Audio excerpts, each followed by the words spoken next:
দাবান উপাসক উপাসিকাগণ শিবলি বানতে মাত্র জন্মের 7 দিন পরেই মাতা পিতার কাছ থেকে অনুমতি নিয়ে পবিত্র গ্রহণ করলেন।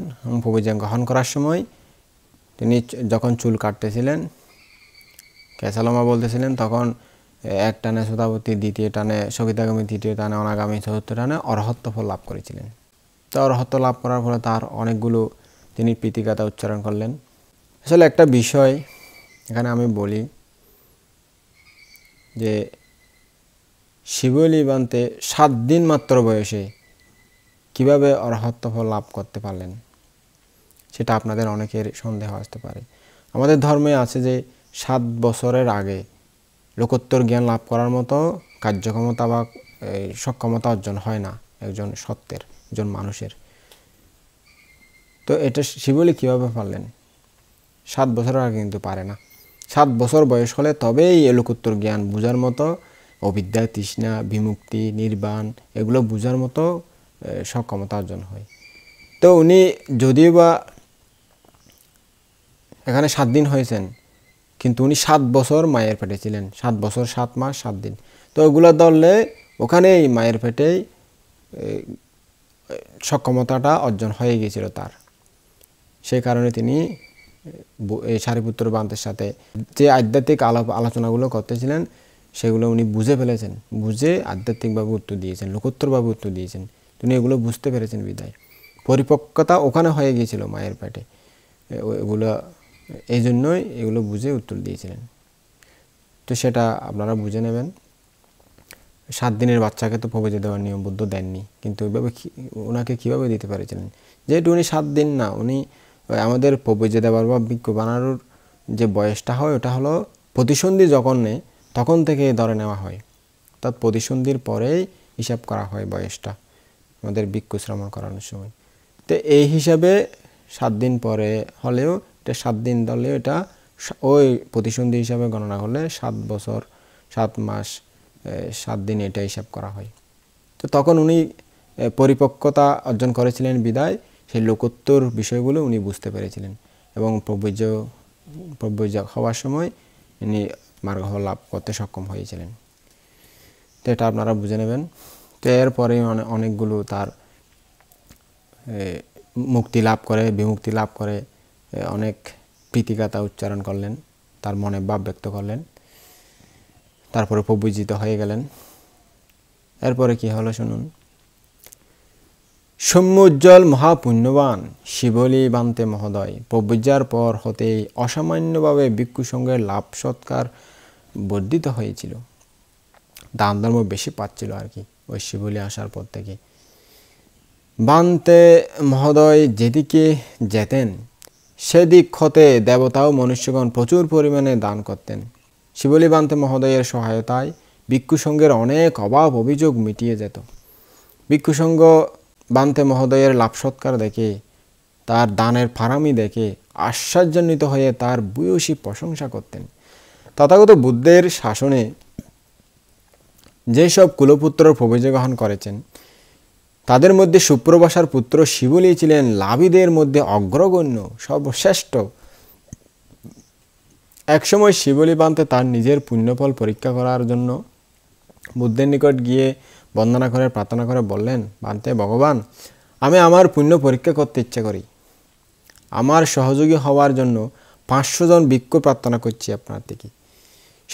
সর্বজ্ঞ বুদ্ধ পুণ্যস্মৃতি আলোকিত শিবলি বান্তের পুণ্য প্রভাব প্রকাশের জন্য 500 ভিক্ষুকে অনুমতি দিয়ে বললেন, হ্যাঁ ভিক্ষুগণ, তোমরা আয়ুষ্মান শিবলির সাথে যাও। এরপর পুণ্য মহিমাময় শিবলি বান্তে বুদ্ধের অনুমতি পেয়ে পাত্র চিবর সহ 500 ভিক্ষু সংঘকে সঙ্গে নিয়ে হিমালয়ের অভিমুখে যাত্রা করলেন। তারা ক্রমে গ্রামাঞ্চল ত্যাগ করে নির্জন অরণ্য কাননে একটি বিশাল বট গাছের নিচে রাত কাটানোর জন্য উপস্থিত হয়ে সন্ধ্যার সময় সকলে নিজ নিজ আসনে উপবেশন করে ধ্যানে বসলেন। তাদের সুয়াগমনে অত্যধিক সন্তুষ্ট হয়ে নিজের ঋদ্ধিময় ঐশী শক্তি প্রভাবে ভিক্ষু সংঘের পূজা অর্চনা ও খাবার দাবার এবং থাকার সুব্যবস্থা করে দিলেন। ভিক্ষু সংঘের আগমনকে কেন্দ্র করে তাদের অন্তর পুণ্য চেতনায় ভরপুর হয়ে উঠল। সকলের অন্তরে আনন্দের জোয়ারে ঢেউ খেলছিল। তখন শিবলি প্রমুখ ভিক্ষু সংঘ যখন ধ্যান থেকে উঠলেন, তখন দেবদেবীগণ তুমুল খুশিতে শ্রদ্ধায় সেই বৃক্ষতল ও বনাঞ্চল আনন্দমুখর করে তুললেন। তার পরের দিন হতে 7 দিন পর্যন্ত ভিক্ষু সংঘের পূজা অর্চনা, উন্নতমানের খাদ্যভোজ্য দান করেছিলেন দেবতারা। তারা সেখানে 7 দিন পর্যন্ত অবস্থান করে পাণ্ডব নামক পর্বতে চলে গেলেন। সেখানকার পাণ্ডব পর্বতবাসী দেবগণ মহা উৎসাহের মাধ্যমে শিবলি ও তৎসহগামী ভিক্ষুগণকে 7 দিন পর্যন্ত উন্নতমানের দিব্য খাদ্যভোজ্য দান করেছিলেন।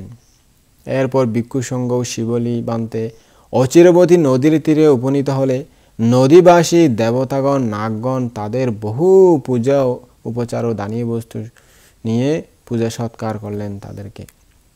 এই শুভ সংবাদ পেয়ে সাগরবাসী দেবযক্ষগণ তাদেরকে দিব্য শ্বেতছত্র ধারণ করে বিচিত্র ধ্বজা পতাকা, দিব্য পুষ্পমালা ও দিব্য পুষ্প স্তবক হাতে সগৌরবে আগু বাড়িয়ে আনলেন।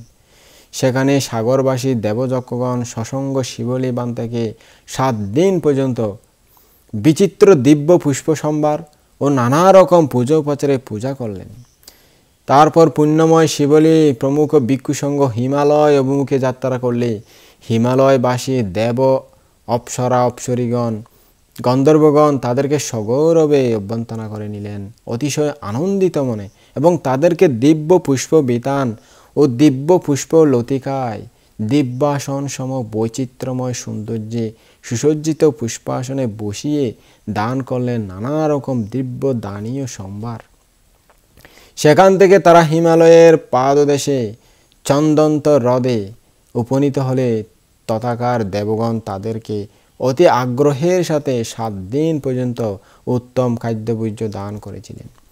পরিশেষে গেলেন গন্ধমাদন পর্বতে। সেখানে বুদ্ধপুত্র শিবলি ভান্তের পরিচয় পেয়ে আনন্দে আত্মহারা হলো নাগদত্ত দেবরাজ এবং তার সপরিষদ বৃন্দ। তখন শিবলি প্রমুখ ভিক্ষু সংঘের আগমন উপলক্ষে জয়দম্নিতে মুখরিত হলো নাগদত্তপুর। আর মনোমুগ্ধকর দিব্য সুললিত মধুর টানে বেজে উঠল বাদ্য বাঁশুরীর মধুর নিক্ষণ। চারিদিকে অজস্র বিকীর্ণ হলো নানা রঙে রঞ্জিত সৌরভময় দিব্য পুষ্প। মহাঋদ্ধিমান নাগদত্ত দেবরাজ বিবিধ পূজা উপচারে শিবলি প্রমুখ ভিক্ষু সংঘকে 7 দিন পর্যন্ত 7 প্রকার অত্যুৎকৃষ্ট পিণ্ডদান করলেন। দেবরাজ 7 দিনের মধ্যে একদিন কৃতপক্ষ, একদিন দুগ্ধপক্ষ, একদিন দধিপক্ষ, একদিন নবনীত পক্ষ অন্ন দান করলেন। ভিক্ষু সংঘ এই অভাবনীয় দৃশ্য দেখে জিজ্ঞেস করলেন, দেবরাজ, আমরা আপনার নিকট কোনো প্রকার গাবি তাবি দই এগুলো তৈরি করার কোনো কিছুই দেখছি না। আপনি কোথা থেকে এই ঘি দুধ দই জোগাড় করে প্রচুর পরিমাণে ভিক্ষু সংঘকে দান করতেছেন?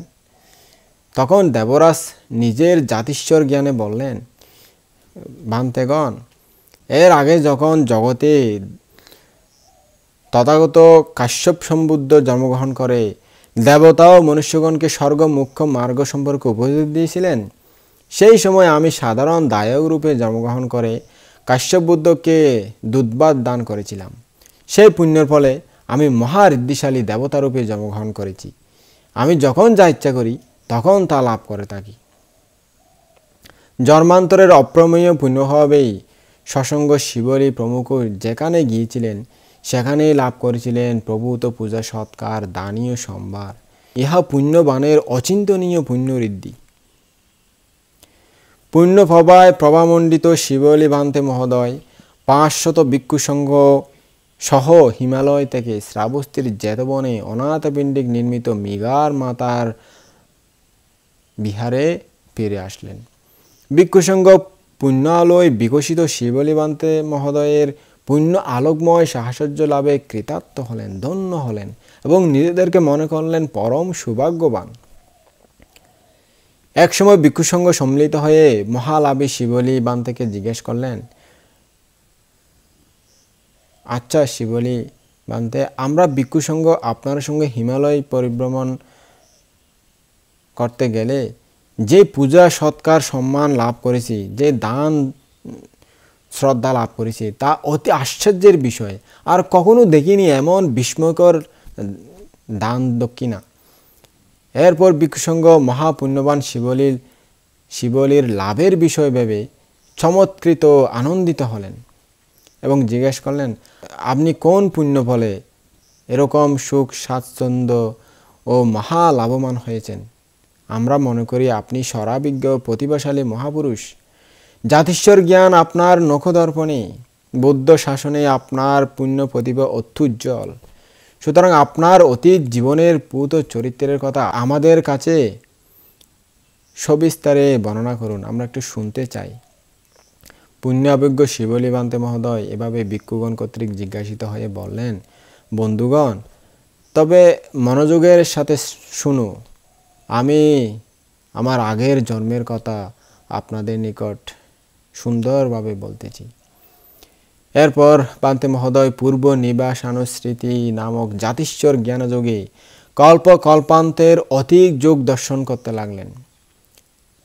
দেখতে দেখতে ছায়াচিত্রের সুস্পষ্ট প্রতিচ্ছবির মতো পূর্ব ধর্ম কার্য সঙ্গী সহকর্মী ও পূজ্য ব্যক্তিগণের প্রতিকৃতি তার মানসপটে প্রতিফলিত হয়েছিল সবগুলো।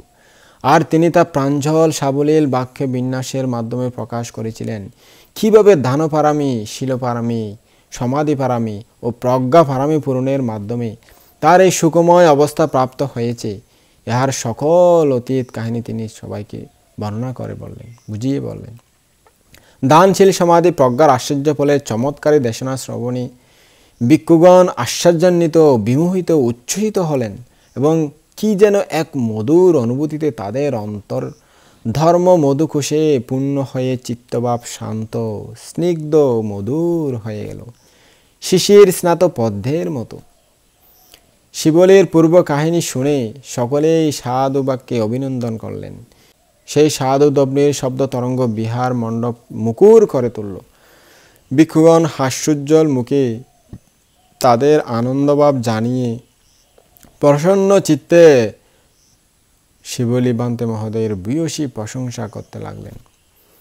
এক সময় ভিক্ষুগণ পরস্পর এরূপ কথোপকথন করতে লাগলেন, দেখুন বন্ধুগণ, আমাদের শিবলী বান্তে মায়ের জঠরে এতদিন দুঃখভোগ করেও ভূমিষ্ঠ হওয়ার 7 দিনের মধ্যে প্রবজ্জা দিনেই অরহত্ব ফল লাভ করতে সমর্থ হলেন। তিনি এত দান ধর্ম লাভ করেন ও অরহত্ব ফল লাভের হেতু সম্পন্ন হয়েও গর্ভবাস যন্ত্রণা ভোগ করেছেন দীর্ঘদিন ব্যাপী। আর অনন্য সাধারণ লোকের কথাই বা কি? তথাগত সম্যক সম্বুদ্ধ দিব্য কানে তাদের কথোপকথন শুনতে পেয়ে অনতি বিলম্বে সেখানে উপস্থিত হলেন এবং জিজ্ঞেস করলেন, ভিক্ষুগণ, তোমরা কোন বিষয় নিয়ে আজকে এখানে আলোচনা করতেছ? ভিক্ষুগণ বললেন, ভান্তে ভগবান, আমরা আজকে ওই শিবলী বান্তের অরহত্ব প্রাপ্তির বিষয় নিয়ে আলোচনা করতেছি। উনি এত কষ্ট পেলেন, এত দান ধর্ম পাচ্ছেন, মায়ের পেটে এত দীর্ঘদিন কষ্ট পেয়েছেন, তবুও কষ্ট পাওয়ার পর তিনি 7 দিনের মধ্যেই অরহত্ব লাভ করেছেন প্রভু জানিয়ে। এটা কেমন পারামি, কি কর্মের ফল, কি রকম অদ্ভুত কাণ্ড, জীবনে কখনো শুনিনি, দেখিনি। তখন ভগবান বুদ্ধ বললেন, হে ভিক্ষুগণ, আমার পুত্র শিবলী গর্ভবাস দুঃখ হতে মুক্ত হয়েছে, ততোধিক সকল দুঃখ হতে মুক্ত হয়ে এখন অরহত্ব ফল লাভ করে সুখে শান্তিতে অবস্থান করতেছে। এরপর ভগবান আত্মজয়ী শিবলী বান্তেকে কেন্দ্র করে বললেন, ইয়ো ইমাং পালিপাতাং দুগ্গাং সংসারাং মহামাচ্চাগা তিন্ন পারাগাত ঝাই আনেজো আকাতাং কাতি অনুপাদায় নিব্বুত তামহাং ব্রাহ্মণান্তি। অর্থাৎ যিনি কামরাগরূপী কর্দম কলুষরূপী দুর্গম্য গহ্বর গুহা সংসার আবদ্ধ হতে মুক্ত হয়েছেন, যিনি মোহ হতে উত্তীর্ণ হয়েছেন ও 4 প্রকার ওগ অতিক্রম করে অনুপ্রাপ্ত 2 প্রকার ধ্যানী, তৃষ্ণার অভাবজনিত নিষ্কলঙ্ক চিত্ত সংশয় রহিত, উপাদানহীন ও নির্বাণ প্রাপ্ত তাকেই আমি প্রকৃত ব্রাহ্মণ বলি। সুগতের সুমধুর কণ্ঠে এই অকুশল নাশক পদব্যঞ্জক পরিশোভিত মনোরম ধর্মোপদেশ শুনে ভিক্ষুগণ সানন্দে সাধু বাক্যে অনুমোদন করে তাদের অভিব্যক্তি জানালেন। সমগ্র বিশ্বে যে সকল প্রাণী জন্মগ্রহণ করে তা আপন আপন কর্মেরই প্রতিচ্ছবি। বিশেষ করে প্রাণীগণ যে সকল কর্ম সৃষ্টি করে পরবর্তীতে তারই ফল ভোগ করে থাকেন। বুদ্ধ বলেন, চেতনাহং ভিক্ষাবে কাম্মাং বাদামি, এক ও চেতনায়া এক ও পাটিসান্দি। হে ভিক্ষুগণ, আমি চেতনাকে কর্ম বলি, তা সমুদয় চেতনা কর্ম নয়। চেতনা সর্ববিধ চিত্ত সাধারণ চৈতসিক। মূলত চেতনা যখন লোভ, দেশ, মোহ এবং অলোপ অদেশ অমোহের সাথে মিলিত হয়ে কাজ করে তা কর্মে পরিণত হয়। সুতরাং চেতনার এমন একটি শক্তি, একটি মাত্র চেতনা কর্মের দ্বারা একটি প্রাণীর সৃষ্টি হয়ে থাকে। সেজন্য প্রাণীকে কর্মশক্তির বিকাশ বলা হয়। প্রাণী এবং জগৎ নিয়েই সংসার। এইসব প্রাণীগণের বাসস্থান 31 ভুবন। কাম্মাস্যা সাত্তা, জগতে সত্যগণ কর্মের অধীন, অর্থাৎ জীবগণ স্ব কর্মের প্রতীকরূপে দেহ বা পঞ্চস্কন্ধ ধারণ করে। আধ্যাত্মিক সত্য তির্যক, নরক, অসুর, প্রেত, দেব, ব্রহ্মা অরূপ সত্যরূপে আপন কর্মফল ভোগ করে থাকে। প্রাণীগণের বা পঞ্চস্কন্ধের চ্যুতি বা প্রতিসন্ধির মধ্যে দিয়ে সংসার ভ্রমণ করছে। এই পঞ্চস্কন্ধের মধ্যে 5টি বিষয় বিদ্যমান থাকে, যথা 1 নম্বর বিষ নিয়ম, 2 নম্বর ঋতু নিয়ম, 3 নম্বর কর্ম নিয়ম, 4 নম্বর ধর্ম নিয়ম, 5 নম্বর চিত্ত নিয়ম। তো বিষ নিয়ম কীরকম? সূর্যমুখী ফুলের স্বভাব সূর্যের অভিমুখী হয়ে অবস্থান করা। মালবুলতার স্বভাব বৃক্ষের দিকে এগিয়ে যাওয়া। নারকেলের ফলের স্বভাব মুখের দিকে চোখ তাকা। স্ব বৃক্ষের স্বভাব নিজস্ব ফল প্রসব করা। এটাই হলো বিষ নিয়ম। 2 নম্বর ঋতু নিয়ম। যেই গাছসমূহ যে সময়ে নবপল্লবে পল্লবিত হয়, ফুল ফুটে ফল ধরে, সেই বৃক্ষসমূহ সেই সময়ে পল্লবিত হওয়া, ফল পুষ্প ধরা, ইহাই ঋতু নিয়ম। 3 নম্বর হলো কর্ম নিয়ম। সঞ্চিত কুশল কর্মের মঙ্গলজনক ফল আর অকুশল কর্মের অমঙ্গলজনক ফল অনুসারে সেই কৃতকর্ম যে তদানুসারে ফল প্রদান করে তাকেই কর্ম নিয়ম বলে। কর্ম রহস্য বড়ই জটিল, বড়ই বৈচিত্র্যময়। চিত্ত সন্ততির আবেষ্টনীতে হৃদয় গুহায় কত অনন্ত জন্মের অনন্ত অনুসয় কর্ম লুকায়িত আছে। খের ইয়াত্তারাকে নিগূঢ় দারুণ কর্মের অনতিক্রম্য প্রবল প্রবাহ তাড়িত জীবকুল কত যে অবাঞ্ছনীয় গতিপ্রাপ্ত হয়, সাধারণের তা চিন্তার অতীত। আর কর্মকুশলতার উদ্যোগামী স্রোতের আকর্ষণ হয় সাধারণ মানব অসাধারণ মানব রূপে রূপায়িত। দীপ্যমান হয় বাস্যর আলোক পিণ্ডসম। কোন নিদারুণ কর্মের তাড়নায় মহামান্য শিবলিবান্তে মহোদয় 7 বছর মায়ের গর্ভে বাস করেছিলেন এবং জন্ম হওয়ার সময় 7 দিন পর্যন্ত অসহ্য যন্ত্রণা ভোগ করেছিলেন, একমাত্র অদ্বিতীয় দূরদর্শী সর্বজ্ঞ বুদ্ধের মুখনিসৃত বাণী থেকে জানা যায়। বুদ্ধ একদিন সেই কর্মের নিগূঢ় কাহিনী বলেছিলেন ভিক্ষুসঙ্ঘকে, তাকে হেতু করে। তিনি বলেছিলেন, এক সময় বারাণসী রাজ ব্রহ্মদত্ত কাশী রাজ্যে রাজত্ব করতেন। প্রজাগণ রাজবৎসল ছিল। রাজা 10 প্রকার রাজধর্ম প্রতিপালন করায় প্রজাগণ শান্তিতে কালযাপন করতেন। আর সুশাসনের কথা প্রতিবেশী রাজ্য ছড়িয়ে পড়েছিল। বারাণসী রাজের রাজ্যে কোনো প্রকার অভাব অভিযোগ ছিল না। মূর্তি যেন স্বর্গরাজ্যের প্রতিষ্ঠা হয়েছে। কারো সাথে কারো বিবাদ বিসংবাদ ছিল না।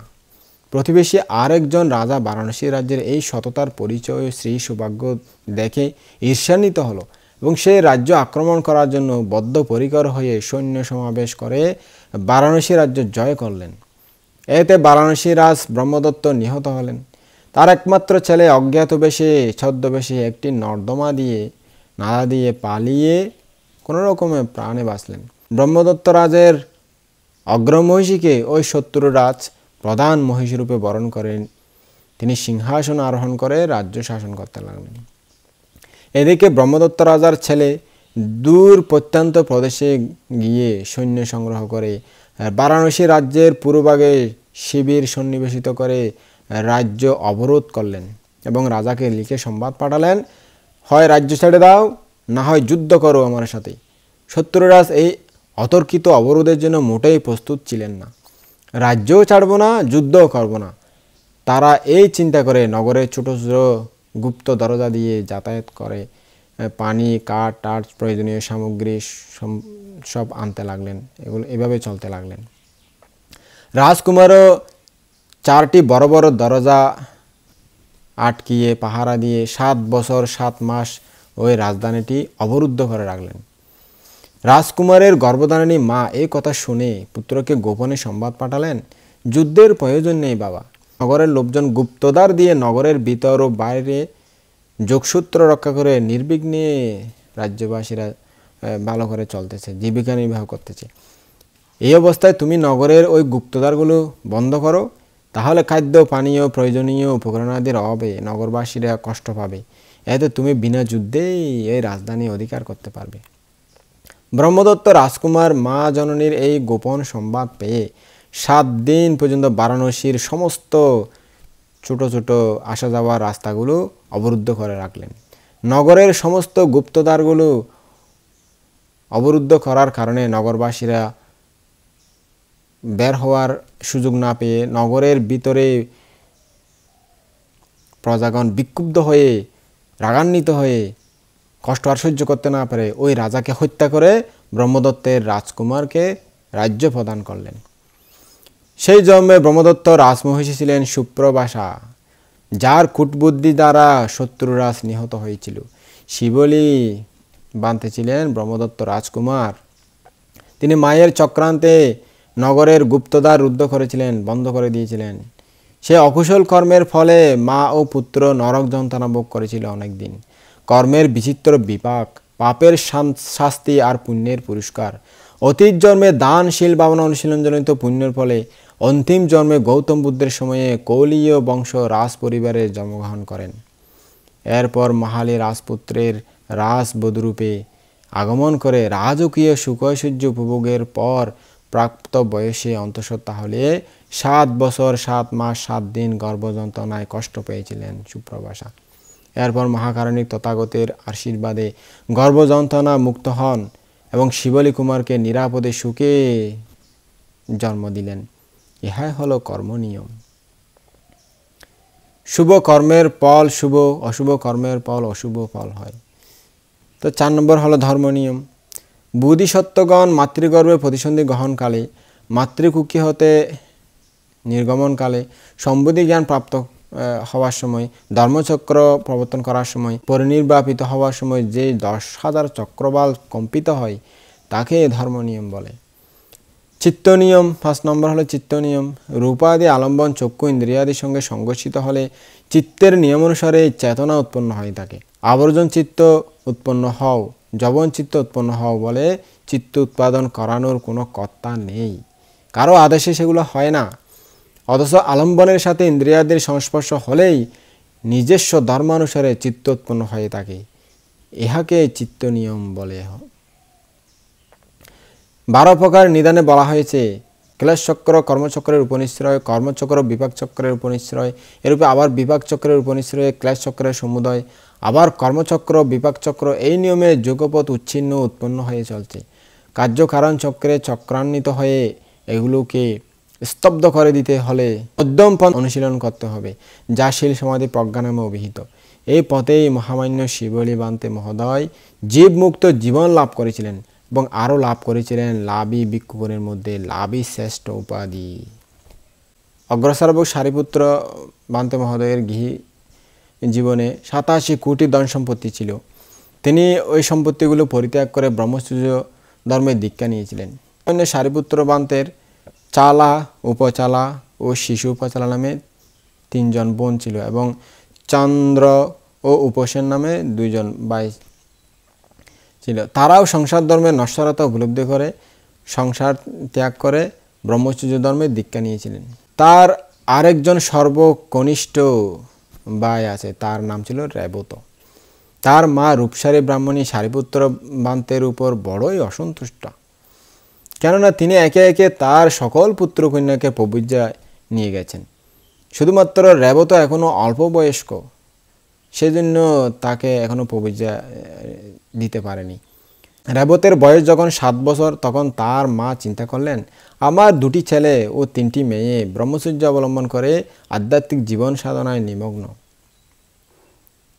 রেবতও যদি ব্রহ্মচর্য অবলম্বন করে, সংসার ধর্ম ত্যাগ করে, তাহলে আমার বংশ রক্ষা দুষ্কর হয়ে পড়বে। আর এতগুলো বিষয় সম্পদ কে রক্ষা করবে?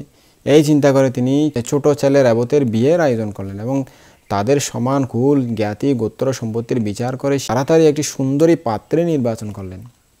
আর এদিকে সারিপুত্র বান্তে মহোদয় সকল অরণ্য বিহার এবং দেশের বিহারের সকল ভিক্ষুগণকে বলে রেখেছিলেন, আমার সকল ভাইয়েরা এবং বোনেরা পরমাত্ম সাধনার জন্য প্রব্রজ্যা ধর্ম গ্রহণ করেছে।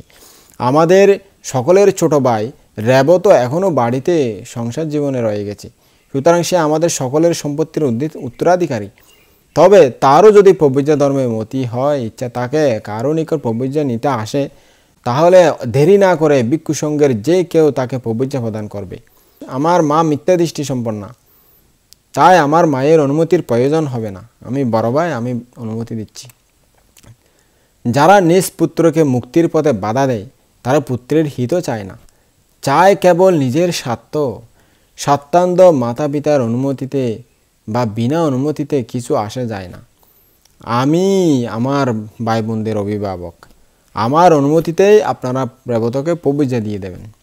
পুল যৌবন মাধুর্যে বিভূষিত শ্রীমান রেবত পূর্ব পুণ্যভাবে প্রভাবান্বিত, তবু হেতুর অভাবে আত্মবিস্মৃত। তাই বিয়ে উৎসবে তিনি আমোদিত হয়ে মা সহ বহু লোককে সঙ্গে নিয়ে পাত্রীর পিত্রালয়ে যাচ্ছিলেন। সেখানে উভয় পক্ষের জ্ঞাতিগণ বিবাহ মঙ্গলে একত্রিত হয়ে জলপূর্ণ পাত্রে হাত রেখে পাত্র পাত্রীকে আশীর্বাদ পর্বে প্রথমে কন্যাপক্ষের পিতামহী তাদেরকে আশীর্বাদ করেছিলেন। তখন তার পিতামহীর বয়স হয়েছিল 120 বছর। তার মাথার চুলগুলো পেকে সাদা হয়ে গিয়েছিল, দেহের চামড়া ঝুলে ঝুলে পড়েছে, দাঁতগুলো পড়ে গেছে। লাঠির উপর ভর দিয়ে ধনুবাঁকা শরীরে যখন বর কন্যাকে আশীর্বাদ করছিলেন, তখন রেবত ওই বুড়ির ওই অবস্থা দেখে তাদের জ্ঞাতিগণকে জিজ্ঞেস করলেন, এই যে ছবির ন্যায় চকচকে, ননির ন্যায় কমলাঙ্গী আমার পরম সুন্দরী স্ত্রী যে দেখছি, তারও কি একদিন ওই বুড়ির মতো অবস্থা হবে? আমার সুন্দরী এই স্ত্রীও কি একদিন ওই বুড়ি হয়ে যাবে, এরকম চামড়া ঢিলে হয়ে যাবে, দাঁত থাকবে না, চুল পেকে যাবে, এরকম হয়ে যাবে, লাঠি ধরে হাঁটবে? জ্ঞাতিগণ একটু হেসে উত্তর দিলেন, হ্যাঁ বৎস, বয়স বাড়ার সাথে সাথে সকলকেই এরকম হতে হয়। তোমার স্ত্রী একদিন হবেই হবে, আমাদেরও একদিন এই দশা হবে সবার। জন্মান্তরের পুণ্য সংস্কার বিমণ্ডিত রেবত তাদের কথাগুলো শুনে মনে মনে চিন্তা করলেন, হায়, আমার মা, আমার স্ত্রী এবং সকলেরই একদিন এরূপ পরিণতি হবে। চুল পাকবে, দাঁত পড়বে, চামড়া ঝুলে যাবে এবং এই লাঠির উপর ভর দিয়ে চলতে হবে। এরূপ বার্ধক্য দুর্দশা যাদের তাড়াতাড়ি আসছে, তাদের আবার কামভোগের ও আমোদ প্রমোদের কি প্রয়োজন? আমাদের বড় ভাই উপদিশ্য যে সারিপুত্র বান্তে সংসারের এরূপ অসারতা দেখেই মনে হয় প্রব্রজিত হয়ে গেছেন আগে থেকে। তিনি মনে হয় সেখানে কোনো সার ধর্ম লাভ করে তৃপ্ত হয়েছেন, তাই আর সংসারে আসতেছেন না। তিনি এক চিন্তা করে জ্ঞানময় চিত্তে স্থির সংকল্প করলেন, আর না, আমি গৃহজীবনে থাকবো না। আমি গৃহজীবন পরিত্যাগ করে আমার বাইয়ের আচরিত সেই ব্রহ্মচর্য জীবন অবলম্বন করে অরণ্য বিহারী হয়ে আধ্যাত্মিক সাধনায় রত হয়ে যাব। আজকেই আমি পালিয়ে যাব। একবার সংসারের খপ্পরে পড়ে গেলে, নারীর মোহে পড়ে গেলে আর প্রব্রজ্যা নিতে পারবো না।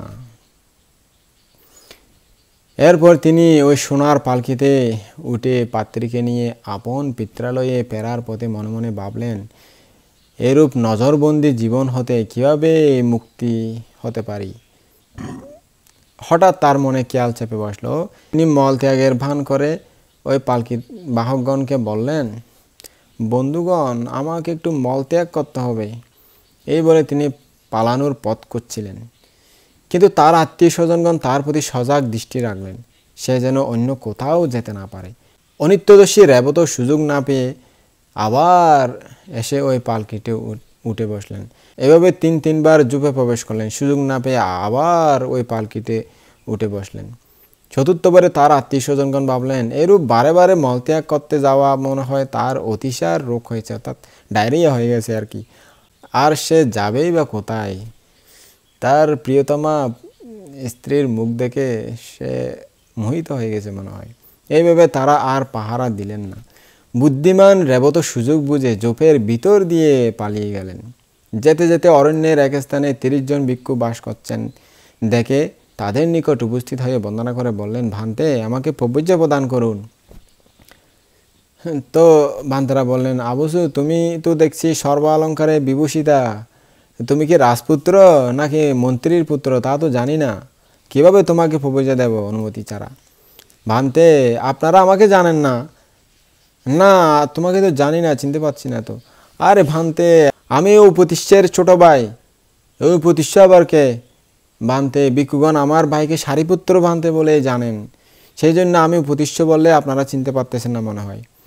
তাহলে তুমি অগ্রশ্রাবক সারিপুত্র ভান্তের ছোট ভাই? হ্যাঁ হ্যাঁ ভান্তে, আমি তার ছোট ভাই।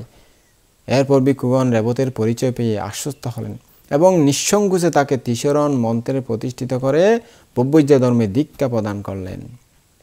নবপ্রব্রজিত রেবত প্রব্রজ্য ধর্ম গ্রহণ করে ভাবলেন, আমার মা এবং আত্মীয় স্বজন সংবাদ পেয়ে লোক নিয়ে আমাকে ধরে নিয়ে যেতে এখানে আসতে পারে, অতএব এখানে বাস করা আমার পক্ষে ভালো হবে না। আমি গভীর অরণ্যে প্রবেশ করব, সেখানে আর কারো প্রবেশ করার সাধ্য থাকবে না। মহামান্য সারিপুত্র বান্তে মহোদয় রেবতের প্রব্রজ্য গভীর অরণ্যে চলে যাওয়ার খবর পেয়ে তিনি ভাইকে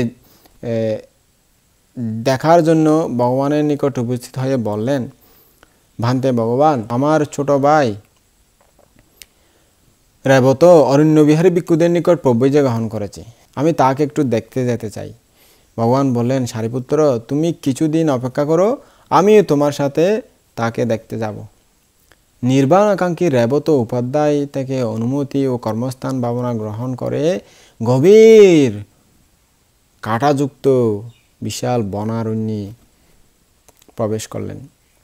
সেখানে দিন রাত ধ্যান অনুশীলন করে 1 মাসের মধ্যেই প্রতিসম্বিদা সহ অরহত্ব ফল লাভ করে নির্বাণ সাক্ষাৎ করলেন। সাধু সাধু দেন উপাসক উপাসিকা অনেক একটা কষ্ট করে অরহত্ব ফল লাভ করেছে, সাধু দেন।